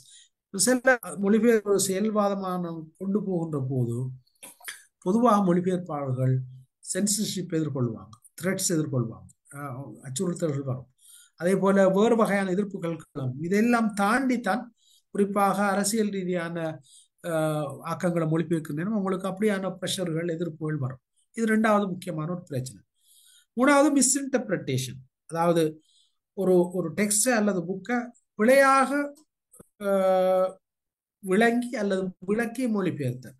குறிப்பாக மொழிபெயர்ப்பாளருடைய அந்த நோக்கம் தவறாக இருக்கிற நேரம் அவர் நல்ல ஒரு சிறந்த ஒரு டெக்ஸ்டை கூட திரித்து அவருடைய சொந்த நோக்கத்துக்கு ஏற்ற மாதிரி அதை மாற்றக்கூடிய வாய்ப்பு அளிக்குது. சரிதான். அதே போல மொழியில் இருக்கிற ஒரிஜினல் லாங்குவேஜில் இருக்கிற சில நுட்பங்களை புரிஞ்சு கொள்ளாமல் போற நேரமும் இந்த பிரச்சனைகள் வரும். இதுல எனக்கு நிறைய அனுபவங்களை சொல்லலாம். சில நூல்களை மொழிபெயர்த்து அந்த மொழிபெயர்ப்பு திருத்தத்துக்கு கொண்டு வரப்பட்டு பிறகு அந்த மொழிபெயர்ப்பு அப்படியே கேன்சல் பண்ணப்பட்டு திரும்ப மொழிபெயர்க்கப்பட்ட அனுபவங்கள் நிறைய நடந்தது. அப்படியான பல நூல்களை நான் மொழிபெயர்த்திருக்கிறேன். ஏற்கனவே செய்யப்பட்ட மொழிபெயர்ப்புகள். ஏனென்றால் அவங்க அந்த உண்மையிலே அந்த நூல்களுடைய சரியான அந்த உள்ளடக்கத்தை நுணுக்கமாக விளங்கிக் கொள்ளாத காரணமாக பிழையான மொழிபெயர்ப்புகள் வருது. அப்படியான சந்தர்ப்பங்கள்ல திரும்ப மொழிபெயர்க்க வேண்டிய சூழ்நிலைகள் எல்லாம் உருவாகிக்குது. ரைட். இது நான் பொதுவாக சொன்னேன், இந்த மொழிபெயர்ப்பு செயல்பாட்டில் நாங்கள் எதிர்கொள்ளக்கூடிய முக்கியமான 3 பிரச்சனைகள். அடுத்த இந்த பின்னணியில தான் ஒரு எழுத்தாளர் சுக்ரீதா பால்குமார் சொல்றது மாதிரி ஒரு எழுத்தாளர் தன் வேலையை தொடங்குகின்ற போது அவர் மின் ஒரு வெற்றுத்தாள் மட்டும்தான். நீங்க ஒரு ரைட்டர் ஆயிருந்தால் உங்களுக்கு முன்னால பேப்பர் நீக்கும், உங்கள்ட்ட பேனைக்கும், நீங்க விரும்பினதை எழுதலாம். ஆனா ஒரு மொழிபெயர்ப்பாளர் பொறுத்த வரைக்கும் அவர் வேலையை தொடங்குற நேரம் அவர் முன்னால ஆல்ரெடி ஒரு படைப்பு ஒன்று இருக்குது. அவர் தொடங்குறதுக்கு முதலே ஒரு படைப்பு ரெடி ஆகிக்குது. ரைட். அப்ப அதுலதான் கையாடல் செய்யப்படும். ரைட். ஆனா ரெண்டிலையும் மொழிபெயர்ப்பு உள்ள அந்த பிரச்சனை ரெண்டுக்குமே எழுத போற நேரம் என்னென்ன பிரச்சனை நீங்க எதிர்கொள்வீங்களோ அதே சில நேரம் அதை விட கூட நீங்க மொழிபெயர்ப்புல எதிர்கொள்ள வேண்டி வரும். ரைட். அப்ப அந்த வகையில தான் மொழிபெயர்ப்பு என்பது வெறும் அறிவுத்தளம் சார்ந்த பயிற்சி மட்டுமல்ல, அது ஒரு சவால். மூலப்படைப்பை வாசிக்கும் போது உண்டாகும் உணர்வுக்கு நெருக்கமான உணர்வு மொழிபெயர்ப்பில் கிடைக்கும் போதுதான் மொழிபெயர்ப்பு பணி நிறைவடைய முடியும். அதற்கு மொழி ஆர்வம், தேர்ச்சி, மொழிபெயர்ப்பு திறன், படைப்பாற்றல், கடின உழைப்பு, அர்ப்பணிப்பு உணர்வு ஆகிய அனைத்தும் தேவை. இது அமரந்தா மொழிபெயர்ப்பு கலை தேர்வு பிரச்சனை என்ற கட்டுரையில சொல்ற கருத்து. இப்ப இந்த கருத்தை பார்க்குற நேரம் மொழிபெயர்ப்புன்றது சும்மா எடுத்தான் கவுத்தான் சொல்லி எங்களுக்கு ஒரு புத்தகத்தை எடுத்தோம், பேப்பரையும் பேனையும் எடுத்தோம், எழுதி முடிச்சோம் அப்படி என்று இல்லை. அதுக்கு நிறைய ஹோம்ஒர்க் பண்ணணும், நிறைய மொழி தேர்ச்சி பண்ணணும், மொழிபெயர்ப்பு திறன் வேணும், நீங்க ஒரு படைப்பாற்றல் மிக்கவர் ஆகிக்கணும், கடின உழைப்பு வேணும், சரிதானே, அர்ப்பணிப்பு வேணும். அந்த வகையில இன்றைக்கு நாங்க பார்க்குற நிறைய மொழிபெயர்ப்பாளர் இந்த பண்புகள் குறைவாகிக்குது. அவங்களுக்கு ஆசைக்குது, ஆர்வம் வைக்குது. ஆனால் அந்த மொழி ஆற்றலோ அதை நாங்க இப்படி சொல்லலாம், அதாவது ஹார்ட் ஒர்க், அதே மாதிரி அந்த மொழிபெயர்ப்பை பத்தின ஒரு படிப்பு, அதே மாதிரி டெடிகேஷன், ஒரு அர்ப்பணிப்பு, தொடர்ச்சியா அவரை டெவலப் பண்ற இந்த மாதிரி பண்புகள் குறைவாகி. இந்த மாதிரி பண்புகள் இருந்தா தான் அந்த மொழிபெயர்ப்பு செயல்வாதத்தை எங்களுக்கு சக்சஸ்ஃபுல்லாக கொண்டு போகலாம். கடின உழைப்பு நான் சொல்றேன்னா எல்லாரும் லேசான டெக்ஸ்ட் எதிர்பார்க்கறது, லேசான டெக்ஸ்ட் தேடி மொழிபெயர்க்க பார்க்கறது. அப்படி இல்லை. இப்ப நிறைய பேர் நான் மொழிபெயர்க்க போறேன்னு எனக்கு மொழிபெயர்க்க ஆர்வம் ஆகிக்குதுன்னு சொல்லுவாங்க. சரி, இதை மொழிபெயர்ங்கன்னு சொல்லி ஒரு சாப்டரை கொடுத்தால் பல மாதங்களுக்கு பிறகு சொல்லுவாங்க எனக்கு கஷ்டமாயிக்கு, இல்லாட்டி நான் பிஸி ஆகிட்டேன், இதை செய்யலாம் அப்படின்னு சொல்லுவோம். எப்படின்னு பலரோட நடந்து சம்பவங்கள். அப்ப என்ன விஷயம், அந்த கடின உழைப்பொண்டு செலுத்தி அதை எப்படியாவது மொழிபெயர்க்கணும்னு சொல்லி ஒர்க் பண்றார்கள் மிக குறைவு. ரைட். அப்ப அந்த கடின உழைப்பு இருந்தா தான் அதை தாண்டல. எந்த துறையில நீங்க பிரகாசிக்கிறனாலும் நீங்க லேசா அது செய்யல. கடினமா ஒர்க் பண்ணணும், ஹார்ட் ஒர்க் பண்ணணும், பல மணித்தியாலும் உட்காரும் இருந்து பல டிக்ஷனரில தேடணும். இப்படி இருந்தா மட்டும்தான் அதுல வெல்லலாம். அதே மாதிரி படிப்பு, ஒரு டிரான்ஸ்லேஷன்ன்றது வந்து நான் பல இதுகளில் சொல்லிக்கிறேன். மொழிபெயர்ப்புன்றது கலை மட்டுமல்ல, அது ஒரு சயின்ஸும் தான். எனவே அது ஒரு சயின்ஸாக படிக்கும். ரைட். எப்படி நாங்க ஒரு ஒரு ஓவியத்தை அல்ல சிற்பத்தை செய்யறதுக்கு ஒரு கலை உணர்வு இருப்பது போலவே சயின்ஸும் தேவைப்படுது. எப்படி ஒரு சிற்பத்துக்குரிய கல்லை நாங்கள் தெரிவு செய்யறது, அதுக்குரிய இன்ஸ்ட்ருமெண்ட்ஸ் என்ன, அதோட அளவுகள் என்ன, எப்படியான பதங்களை நாங்கள் யூஸ் பண்ணணும், சார் ஒரு கல்லை தட்டி உடைக்கிற நேரம் எப்படியான நுட்பங்களை பயன்படுது, இதெல்லாம் சயின்ஸ். அப்ப இந்த சயின்ஸ் தெரியாம எங்களுக்கு ஒரு அழகிய சிற்பத்தை கொண்டு வரையில. அதே போலத்தான் மொழிபெயர்ப்பு. எனவே அதை பத்தி ஒரு படிப்பு எங்களுக்கு தேவை. சரியான மொழிபெயர்ப்பை பத்தி நாங்கள் நிறைய தேடி வாசிப்போம். ரைட். அதே போல அர்ப்பணிப்பு, டெடிகேஷன் சொன்னேன். எங்களுக்கு அதுவா இதுவா அண்டுவாருன்னு ஃபர்ஸ்ட் டிரான்ஸ்லேஷன் எத்தனையோ பேர் கேட்பாங்க, சொல்லுவாங்க, நீங்க ஏன் புத்தகம் எழுதலாம் தான், என்னத்துக்கு நீங்க மொழிபெயர்க்கிறீங்க, அதை விட உங்களுக்கு புத்தகம் எழுதலாம் சொல்லுவாங்க. நான் சிரிச்சுட்டு கடந்துட்டு போயிது. ஏனென்றால் புத்தகம் எழுதுறதுக்கு நிறைய பேர் இருக்கிறாங்க, மொழிபெயர்க்கிறது தான் அணி. எத்தனையோ புத்தகங்கள் இருக்குது, அரபுல இங்கிலீஷ்ல நல்ல நல்ல புத்தகங்கள். ஆனால் அதை மொழிபெயர்க்கிறது தான் அணி, அல்லது குறைவாய்க்கிறாங்க. அதே போல தத்வீர் முஸ்தமிர், நாங்க கான்ஸ்டன்ட் இம்ப்ரூவ்மெண்ட் எங்களை தொடர்ந்து விருத்தி செஞ்சு கொண்டே இருக்கோம். அதாவது இப்ப நாங்க அரபில இருந்து தமிழுக்கு அல்லது ஆங்கிலத்தில தமிழுக்கு மொழிபெயர்க்கிறோம் என்றால் அந்த மொழி ஆற்றல், அந்த மொழி வளம் எங்கள்கிட்ட தொடர்ந்து பசுமையா இருக்கும். சரிதானே?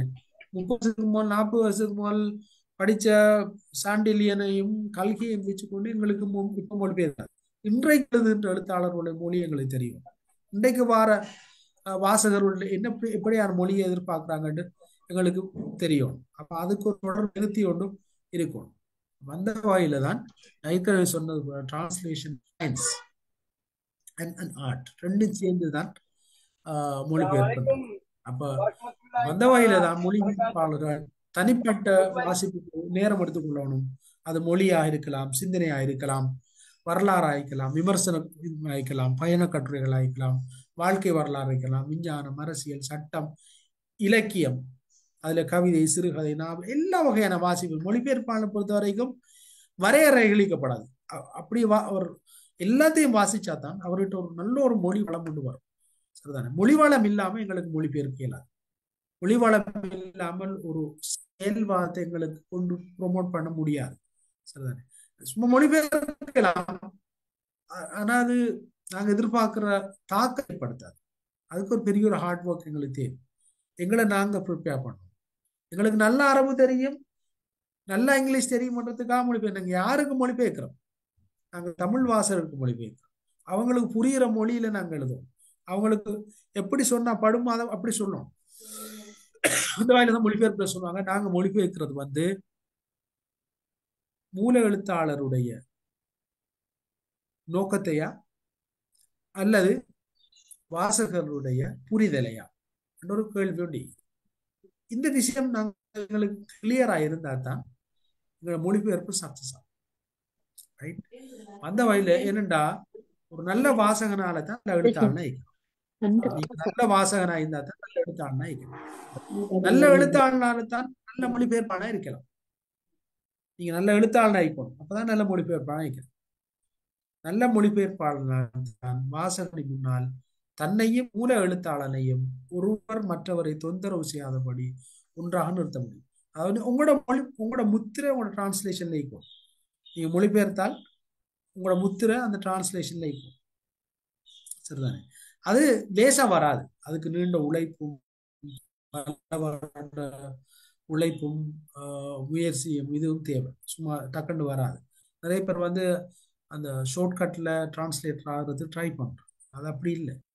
நீங்க கடுமையா கஷ்டப்பட்ட ஆனால் அதுக்குரிய பலன் இருக்கும். நிச்சயமா பல வருஷங்கள் நீங்க ஹார்ட் ஒர்க் பண்ற நேரம் அதோடைய பலனை நிச்சயமா கண்டுபிடிங்க. இங்க மொழிபெயர்ப்பு ஆர்வம் உள்ள பலர் இருப்பீங்க.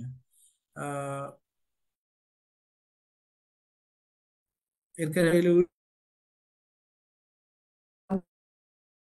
இந்த இந்த விஷயங்களை கவனத்துல கொண்டு நிச்சயமா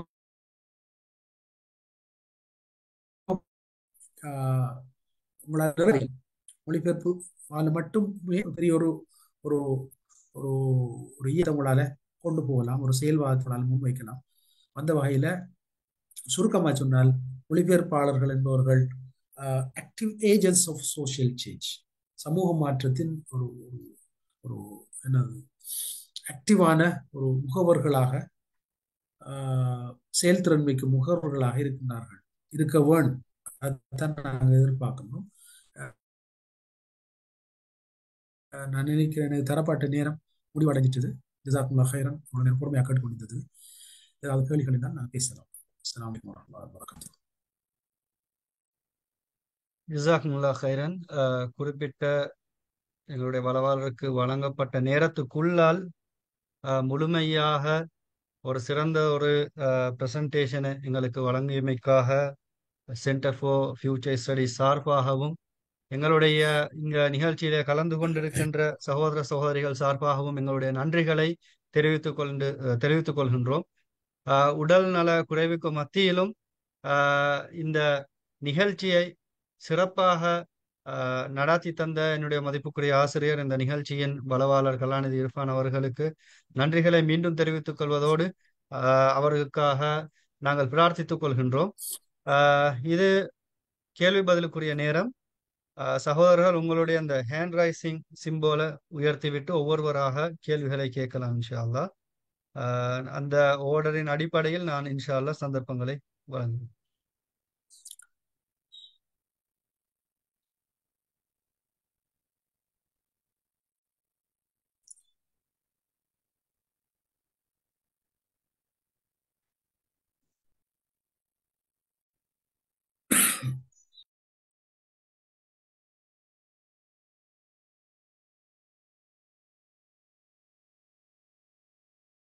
கலாநிதி ஆசாத் சிராஸ் அவர்கள்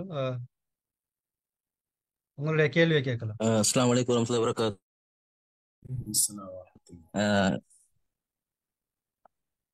ஓகே டாக்டர், இந்த மிச்சம் பெருமதியான அருமையான ஒரு பிரசன்டேஷன் இருந்துச்சு. ஜஸாக்குமுல்லாஹ் ஹைரன். நிறைய விஷயங்களை படிச்சு கொள்ள முடியுமா இருந்துச்சு. என்ற கேள்வி என்னன்னு சொன்ன சார், இந்த அதாவது நாம் ஸ்ரீலங்கால வந்து டிரான்ஸ்லேட் பண்ணும் போது அப்ப சில கட்டங்கள்ல சில இடங்கள்ல வந்து ஒரு ஒரு விஷயம் ஒன்று அவதானிக்கப்பட்டுச்சு. குறிப்பாக பெரும்பான்மை சமத்துடைய மொழிக்கு இந்த டிரான்ஸ்லேட் பண்ணும் போது சில சொற்களை வந்து நாங்க அப்படியே யூஸ் பண்ற சம்பந்தமாகவும், அல்லது அதை வந்து அப்படியே யூஸ் பண்ற அப்படியே யூஸ் பண்ற மாதிரி அதை ஒரு அந்த சிங்கலைசேஷன் பண்றது.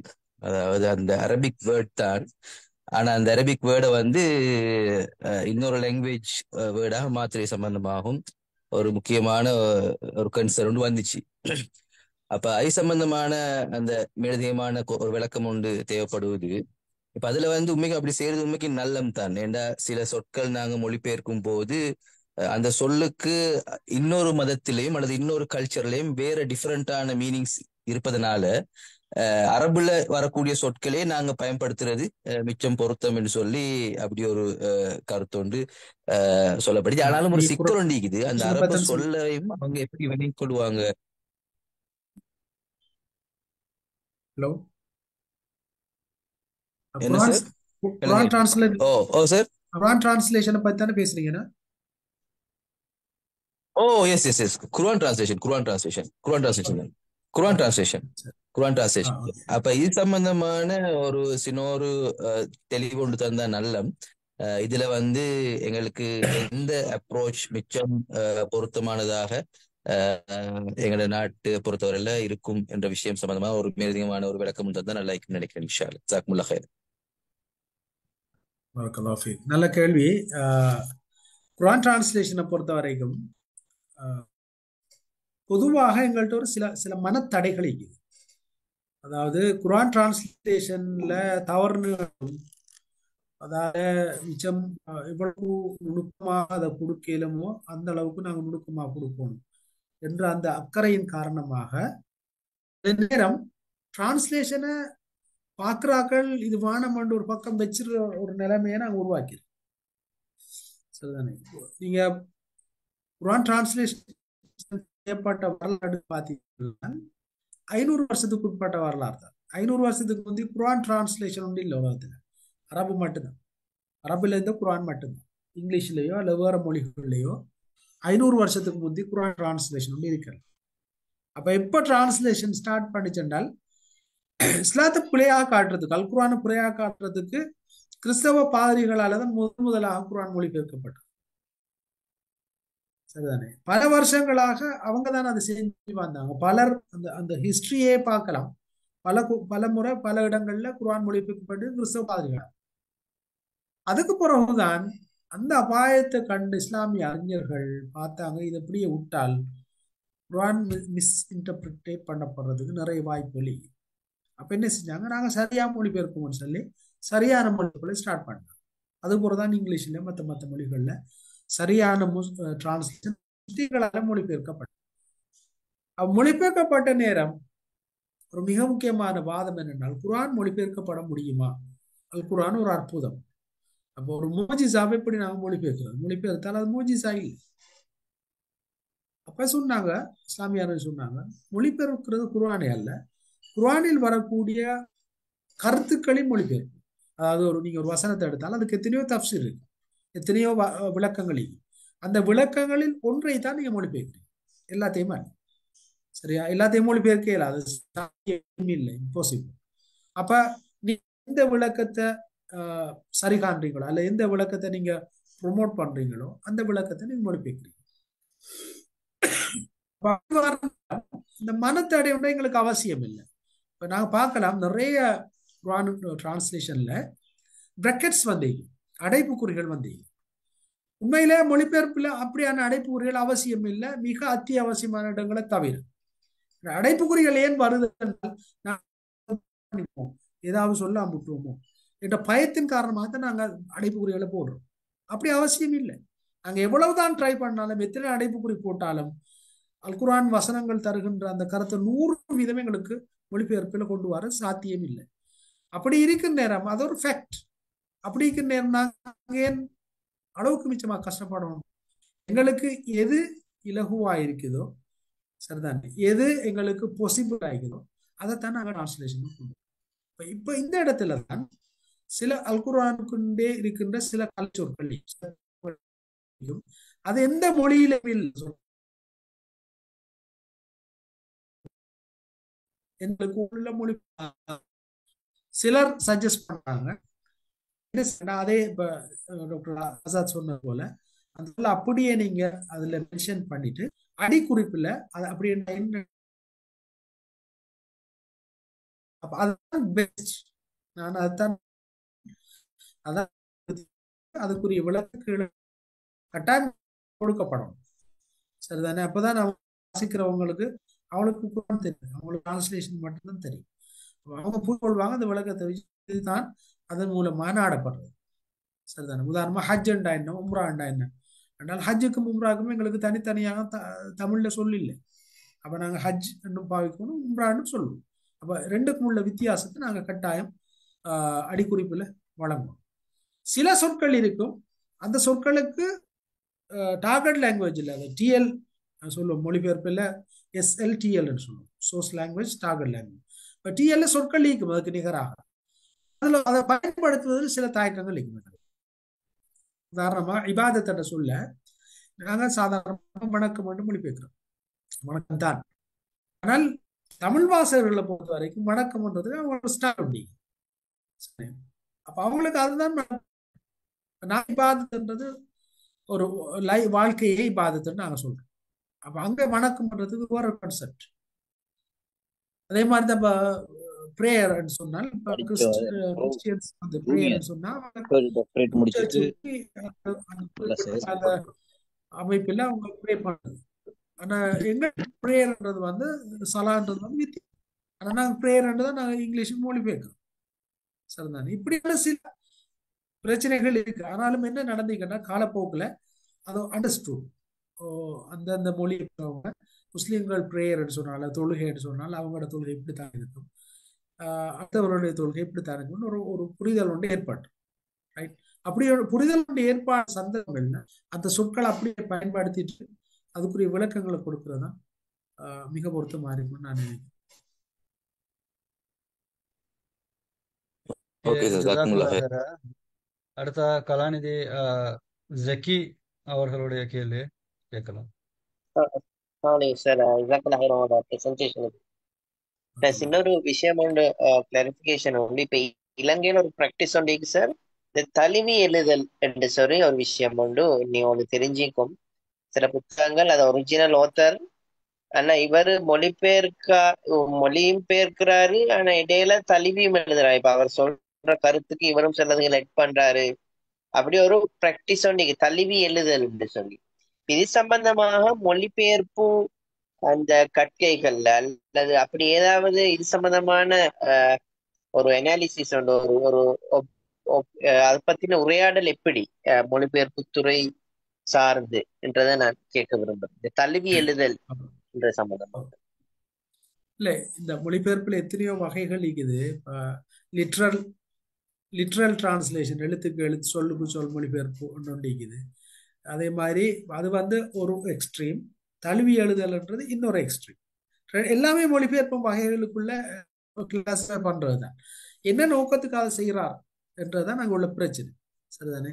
இப்ப அடுத்த இன்னொரு பிரச்சனை, அதுல பொஸ், அதாவது மூலநூல் ஆசிரியர் அதை அனுமதிக்கிறாரா இல்லையா, அல்லது பப்ளிஷ் பண்ணவங்க அதை அனுமதிக்கிறாங்க இல்லையா, இந்த விஷயங்கள்லாம் பார்க்கணும். அவரோட சொந்த விருப்பத்துக்கு அதை செஞ்சு கொண்டு போகலாது, சரிதானே? அப்படி செய்யற நேரம் அவரோட கருத்து மாற்றங்கள் நிறைய வரும், ரைட்? அப்ப அவங்களோட விருப்பங்களோட அவங்களோட ஒப்புதலோட அந்த அடிப்படையான கருத்துக்கள் மாற்றப்படாம அல்லது திரிக்கப்படாம இது சொல்லுவாங்க லோக்கலைசேஷன். லோக்கலைசேஷன் என்றால், இப்ப நீங்க ஒரு குறிப்பிட்ட ஒரு நாட்டிலே அல்லது சமூக பின்னணியில் எழுதப்பட்ட ஒரு ஆக்கத்தை இன்னொரு சமூகத்துக்கு நாங்க நகர்த்துற நேரம் சில கருத்தாக்கங்கள் அல்லது சில புரிதல்களை நாங்க இந்த சமூகத்துல சொல்ல முடியாது. அப்ப என்ன செய்யறோம்னா, இந்த சமூகத்துக்கு எப்படி சொன்னா அது படுமோ அப்படி நாங்க சில விஷயங்களை மாத்தும். இது டிரான்ஸ்லேஷன் சொல்லுவோம், லோக்கலைசேஷன். இது இருக்குது, பொதுவா இருக்குது. ஆனா முக்கியமான அவங்களோட அனுமதி பெறப்படும். இப்படி செய்யறது அவங்களோட அனுமதியோட செஞ்சால் ஓகே.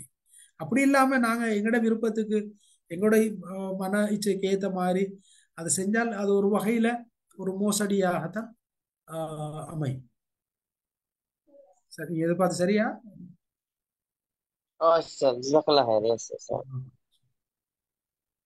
ஜஸாக்குமுல்லாஹ் ஹைரன். அடுத்ததாக ஷேக் அஷ்கர் அரூஸ் அவர்கள் உங்களுடைய கேள்வியை கேட்கலாம். அஸ்ஸலாமு அலைக்கும். ஜஸாக்கல்லாஹ் ஹைர் சார். சார் பிரசன்டேஷன் எல்லா வகையிலையுமே எங்களை போன்ற ஆட்களுக்கு மிக புரோஷனமா இருந்துச்சு.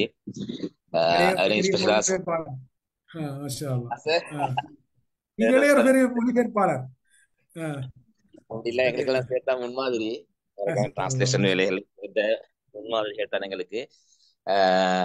சார் சொன்ன முக்கியமான சார் எக்ஸ்பீரியன்ஸ் வந்த விஷயங்கள் மாஷா அல்லாஹ், அது இன்றைக்கு ஒரு வெளியீட் பாயிண்டா நான் இங்க காண்றேன். சார் எக்ஸ்பீரியன்ஸ் நூடாக அவர் எங்களுக்கு பல விஷயங்கள் எங்களுக்கு இங்க சொல்லி தந்திருக்காரு. அதே நேரத்தில் சார் ஒரு முக்கியமான ஒரு பாயிண்ட் தான், இன்றைக்கு டிரான்ஸ்லேஷன் என்பது கலை என்றதை தாண்டி சயின்ஸ் என்ற ஸ்டேஜ்ல அது வளர்ச்சி அடைஞ்சிட்டு போற என்ற ஒரு விஷயத்தை சார் வலியுறுத்தினாரு. எனக்கிட்டே வர சில கேள்விகள் தான் சார் வரும். அந்த கேள்வி, நாங்க எங்கள்ட மாணவர்களுக்கு அடுத்து வர பரம்பரைகளுக்கு அவங்கள தங்களை டிரான்ஸ்லேஷன் ரீதியாக வளர்த்து கொள்ளத்துக்கான, அதாவது குறிப்பாக சார் நாங்க சொல்றோம் அரபோ இங்கிலீஷோ அதுல இருந்து தமிழுக்கு மொழிபெயர்க்கக்கூடிய கற்கை நெறிகள், டிரான்ஸ்லேஷன் கற்கை நெறிகள் நாங்க எதை சிபாரிசு செய்யலாம், அப்படி ஈக்குதா, அதற்கான என்ன வழிகாட்டுகளை கொடுக்கலாம் என்ற அது அடுத்த அவங்களுக்கு ஒரு பிரயோசனமா இருக்கும் தானே. பலர் கேட்கிறாங்க இந்த விஷயங்களை, நாங்க படிக்கணும் இதன்றோணுமான எங்களுக்கு இப்படி ஒரு கோர்சஸ்கள் ஜாமியா அலிமியாலையும் சிலதுகள் ஆரம்பிச்சு வச்சாங்க தான்.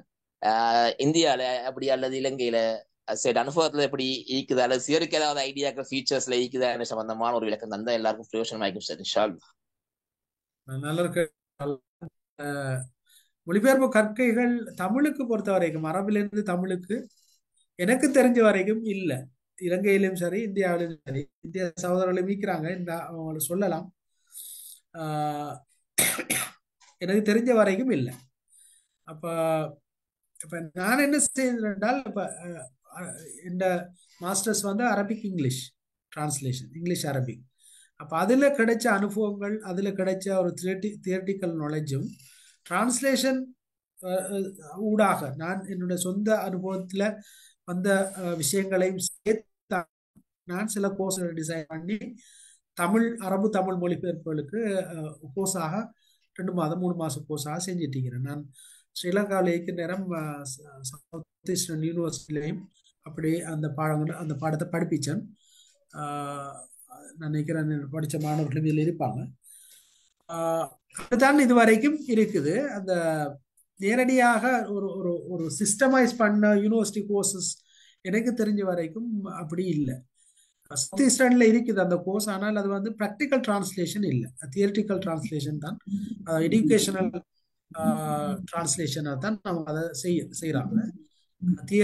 தியரி விஷயங்களை அதில் கூட படிக்கிறாங்க, ப்ராக்டிக்கல் இல்லை. இதுதான் எனக்கு தெரிஞ்ச வரைக்கும். அதை காலையில் ஏதாவது இருந்தால் இங்க இருக்கிறவர்கள் தெரிஞ்சிருந்தால் கட்டாயம் சொல்லுங்க. உண்மையிலே பெரிய ஆசை ஒன்று இருக்குது, அப்படி ஒன்று செய்யணும்னு சொல்லி. ஒரு பெரிய கோர்ஸாக டிகிரி லெவல்ல எல்லாம் எங்களுக்கு செய்யலாம்.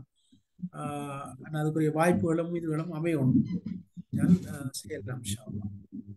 தமிழ் சமூகங்கள்ல நான் சொல்றேன், இங்கிலீஷ்ல இருந்து தமிழுக்கு மொழிபெயர்ப்பதற்கான அதுக்கு கூட இல்ல. என்னோட சகோதரர் வாய்ஸ் வந்து இருக்கிறார், நீங்க கொஞ்சம் பேசினா நல்ல பண்ண நினைக்கிறேன்.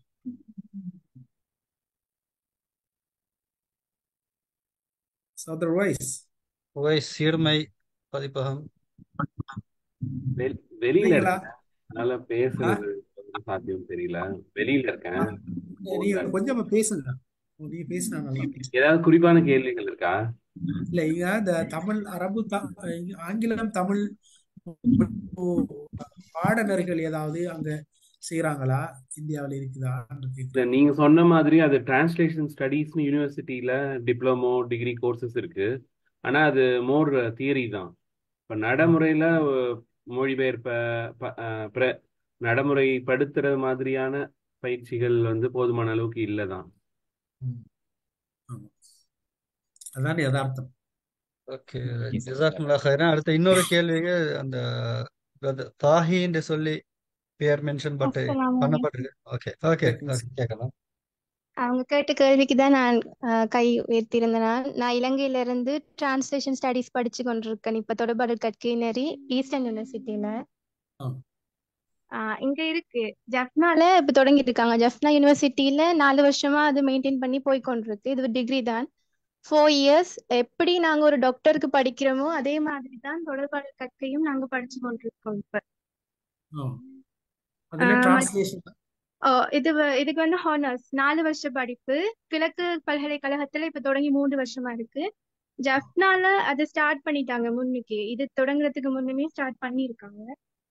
இது படிச்சு முடிய எங்களுக்கு தொடர்பாடல் இல்ல மொழிபெயர்ப்பு கற்கை சம்பந்தமான ஜாப்ஸ் கிடைக்கும் இன்ஷால்லா. பார்லிமெண்ட்லயோ இல்லாட்டி வேற கண்ட்ரீஸ்லயோ இதுக்கான ஜாப்ஸ் கிடைக்கிறதுக்கு சான்சஸ் இருக்கு. ஸ்ரீலங்கால இப்ப ஸ்டார்ட் பண்ணி ஒரு 5 இயர்ஸ் கூட போய் கொண்டிருக்கு. இதே மாதிரி எல்லா யூனிவர்சிட்டிலையும் வந்துச்சுன்னா அது நல்லதா இருக்கும் இன்ஷால்லா. ஜஸாக்கல்லாஹ் ஹைர். இது நல்லா இருந்தது எனக்கு. இப்ப இந்த இப்படி ஒரு போய் கொண்டிருக்குன்றதே என்னோட சேர்ந்து படிக்கிற இன்னொரு ஃப்ரெண்ட் ஒரு ஆள் அனுப்பிதான் எனக்கே தெரியும். அவவும் மொழிபெயர்ப்பு கற்கை தான் படிச்சுட்டு இருக்கா. இப்படியானதெல்லாம் நடக்கிறது உண்மையாவே நல்ல விஷயம். இன்ஷால்லா இதே மாதிரி நீங்க செய்யணும் தொடர்ந்து. ஆங்கிலம் தமிழ் என்ன செய்யறாங்க? நான் இப்பதான் ஃபர்ஸ்ட் இயர் படிச்சு கொண்டிருக்கேன் மொழிபெயர்ப்பு கற்கை ஈஸ்டர்ன் யூனிவர்சிட்டியில. இங்கிலீஷ் தமிழ் தானே செய்யறாங்க? இங்கிலீஷ் தமிழ், தமிழ் சிங்களம், அரபிக் இன்னும் வரல. ஜஃப்னா பிரெஞ்சுக்கும் இருக்கு. Okay okay, thank you very much. வேறு யாருக்காவது கேள்விகள் இருந்தால் கேட்கலாம். இன்ஷா அல்லாஹ் நாங்கள் இன்னும் ஒரு சில நிமிடங்கள் வழங்கலாம் இன்ஷா அல்லாஹ். எனவே யாருக்காவது கேள்விகள் இருந்தால் உங்களுடைய மைக்கை அன்மியூட் பண்ணிவிட்டு கேட்கலாம்.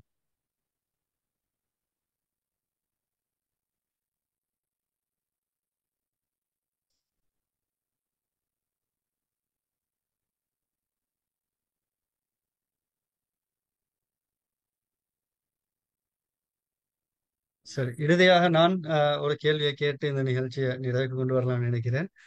என்னென்றால் அரபு மொழியில இருக்கக்கூடிய ஒரு விசேடம்தான். ஆரம்பத்துல நாங்க முத்தராதிஃபாத் ஒத்த கருத்து சொற்கள் என்று பயன்படுத்தினாலும் தற்போது வந்து அதை முத்தகாரிபாத் என்று சொல்லித்தான் பயன்படுத்துறாங்க. அப்ப இப்படியான சொற்கள் வார நேரம் ஆஹ், ஒரு மொழிபெயர்ப்பாளருக்கு முன்னால உள்ள சவால்கள் என்ன என்ற சம்பந்தமாக ஒரு சின்ன ஒரு விளக்கம் சொன்னால் சிறப்பாக. மொழிபெயர்ப்பு கற்கைகள்ல நான் படிப்பிக்கிற ஒரு விஷயம் தான் இது. எந்த ஒரு மொழியிலையும் முத்தராதிஃபாத் இல்லை. சரியா சொன்னா முத்தராதிஃபாத் இல்லை. நாங்க முத்தராதிஃபாத் என்று சொல்றது நீங்க சொன்ன மாதிரி முத்தகாரிபாத்து தான். அதாவது சரி சமமாக 100% சமமான சொற்கள் இல்லை. ஒரு மொழிக்குள்ளே இல்லை. நீங்க எந்த ரெண்டு சொல்ல எடுத்தாலும் அந்த ரெண்டு சொல்லையும் நீங்க எல்லா இடங்களையும் இதை எடுத்துட்டு அதை போடக்கூடிய மாதிரி இருக்கும். அப்பதான் அது முத்தராதி. அப்படியா ரெண்டு சொற்களை நீங்க காண்றது தகர்த்து சொற்கள் அல்லது சமத்து சொற்கள் என்று சொற்கள் எடுத்தீங்கன்னால் அந்த ஒரு சொல்ல அடுத்த சொல் பயன்படுத்த எல்லா இடங்களையும் பயன்படுத்த இடத்துல எங்களுக்கு சமமான சொற்கள் இல்லை என்ற கருத்துக்கு முடிவுக்கு நாங்க வாரோம். அப்ப என்ன செய்யலாமாட்டா, இப்ப இது ஒரு மொழிக்குள்ளே இந்த பிரச்சனை என்றால் நாங்க ரெண்டு மொழியை கையாளுறோம், அந்த பிரச்சனை இன்னும் கூடும், அந்த இடைவெளி இன்னும் கூடும். இது உண்மையிலேயே டிரான்ஸ்லேட்டர் பொறுத்த வரைக்கும் ஒரு பெரிய பிரச்சனை. குறிப்பாக அந்த அரபில் இருந்து தமிழ் நேரம் அது நிறைய பிரச்சனை. அந்த மொழிபெயர்ப்ப பிராக்டிக்கலா செய்யறாங்களுக்கு அது நல்லா விளங்கும். சில சொற்களுக்கு தமிழ்ல எங்களுக்கு சொல் இல்லை அல்லது தூரமான சொற்கள் தான் இருக்கு. அப்ப அது உண்மையிலே ஒரு டிரான்ஸ்லேஷன் சேலஞ்சஸ்ல உண்டு. இருந்தாலும் நாங்க டிரான்ஸ்லேட் பண்ண தானே பண்ணுவோம். எப்படி ஒரு நாளும் எங்களுக்கு ஒரு ஒரிஜினல் டெக்ஸ்டோட 100% எங்களுக்கு இன்னொரு டார்கெட் லாங்குவேஜ் கொண்டு வர முடியாது. அது சாத்தியம் இல்லை. சரிதான். அப்ப நாங்க செய்யலாம், மேக்சிமம் ட்ரை பண்ணி அதுக்கு கிட்டவாக கொண்டு வரும். அதுல நாங்க எவ்வளவு தூரம் ட்ரை பண்றோம், எந்த அளவு தூரம் நாங்க அதுல ஹார்ட் ஒர்க் பண்றோமோ அந்த அளவுக்கு தான் எங்களோட வெற்றி. இது கொஞ்சம் ஆரம்பத்துக்கு கொஞ்சம் கஷ்டம், பழகும் வரையும் கொஞ்சம் கஷ்டம். பழகிட்டோம்னு சொன்னால் அது போல எங்களுக்கு ஃப்ளோ ஒன்று வந்துடும். அந்த ஃப்ளோவிலே நாங்க நிறைய ஒர்க் செஞ்சுட்டு போகலாம். அந்த ஃப்ளோ வாரத்துக்கு கொஞ்சம் டைம் எடுக்கும். உண்மையிலே டிரான்ஸ்லேஷனோட சம்பந்தப்பட்ட இந்த டெக்னிக்கல் டிஸ்கஸ் பண்றதுக்குரிய இடம் இல்லை. உண்மையில நான் அந்த கோர்சஸ் செய்யற நேரம் இதெல்லாம் உதாரணங்களோட நிறைய டீப்பா எல்லாம் போய் பேசுவோம் இந்த விஷயங்கள். அப்படி நாங்க செய்யறது.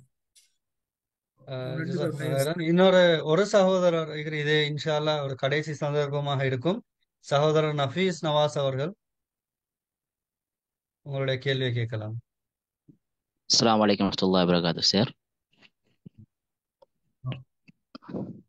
சார் நான் சவுத் ஈஸ்டர்ன் யூனிவர்சிட்டியில் faculty of Islamic studies Arabic language 3rd year படிச்சுட்டு இருக்கேன்.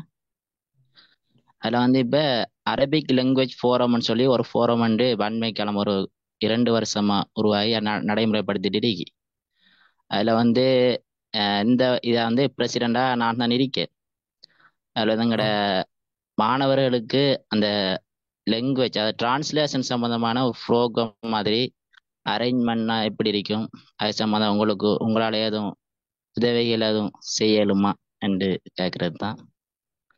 எங்களுக்கு அதுல பிரச்சனை ஒன்றும் இல்லை. நீங்க உங்களோட அந்த சிஸ்டம் படி நீங்க வந்தீங்கன்னா இன்ஷா அல்லாஹ் அதை செய்யலாம். நீங்க ஃபர்ஸ்ட்டுக்கு நிர்வாகத்தோட பேசி அவங்களோட அனுமதி எடுத்து அந்த இதுல வந்தீங்கன்னா அதை செய்யறதுல பிரச்சனை உண்டு. ஏன்னா அது ஒரு இன்ஸ்டிடியூஷன் தானே, கவர்மெண்ட் இன்ஸ்டிடியூஷன், நினைச்ச மாதிரி ப்ரோக்ராம் செய்ய இயலாது.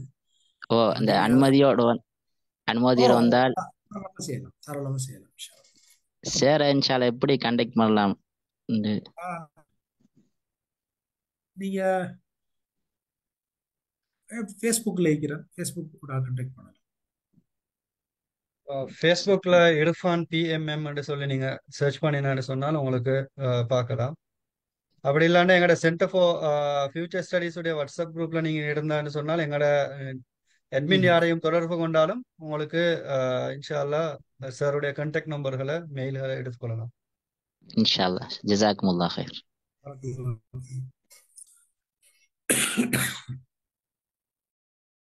ஜஸாக்குமுல்லாஹ் ஹைரன். நாங்கள் எங்களுடைய நிகழ்ச்சியின் இறுதி தருவாயை அடைந்திருக்கின்றோம். இறுதியாக இந்த நிகழ்ச்சிக்கு வளவாளராக கலந்து கொண்ட தாய்லாந்தின் பிரின்ஸ் ஆஃப் சோங்க்லா பல்கலைக்கழகத்தின் சிரேஷ்ட விரிவுரையாளர்,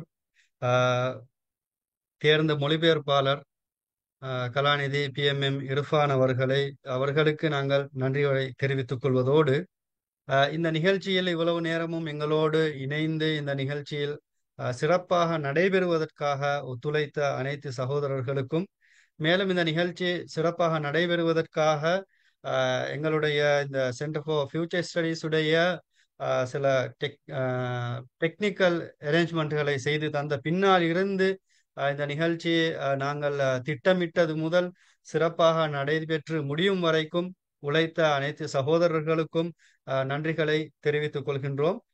இன்ஷா அல்லா இந்த நாங்கள் எங்களுடைய டெக்ஸ்ட் புக்ஸிலே எங்களுடைய வாட்ஸ்அப் குழுமத்தினுடைய லிங்கை இணைத்திருக்கின்றோம்.